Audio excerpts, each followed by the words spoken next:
Hey everyone, today I'll show you how to buy a Udemy subscription step by step. I'll be showing you this on the web in your browser. Go to the top right corner of the page and click on your profile icon. This will open a drop-down menu with your account options. In that drop-down menu, click on Subscriptions. This will take you to the Subscriptions page where you'll see the subscription plans available to you. On the Subscriptions page, you'll see the Personal Plan subscription. Click on the Personal Plan option you want to choose. Depending on your region, you might see options for monthly billing or annual billing. The monthly subscription is typically around $32 per month, while the annual option is around $156 per year. Some regions might also offer a 7-day free trial, which will show up here if it's available to you. Once you've selected your plan, you'll be taken to the checkout page. This is where you'll review your payment information and pricing. Enter your credit or debit card details in the payment fields. If you've been offered a free trial, follow any instructions shown on the page. Just so you know, if you do get a free trial, you can't skip it. The subscription fee won't be charged until after the trial period ends. After you've entered your payment information, complete your subscription at the bottom of the checkout page.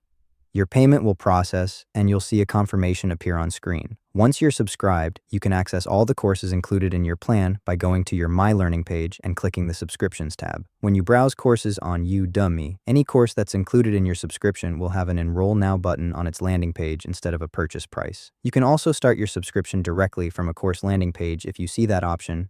If you do it that way, you'll be automatically enrolled in that specific course after checkout. Your next payment date and total charge will always be visible on your subscriptions page if you need to check it. And if you ever need to cancel, you can do that at any time from the same subscriptions page. And there we go, buying a Udemy subscription done. Thanks for watching. See you next time.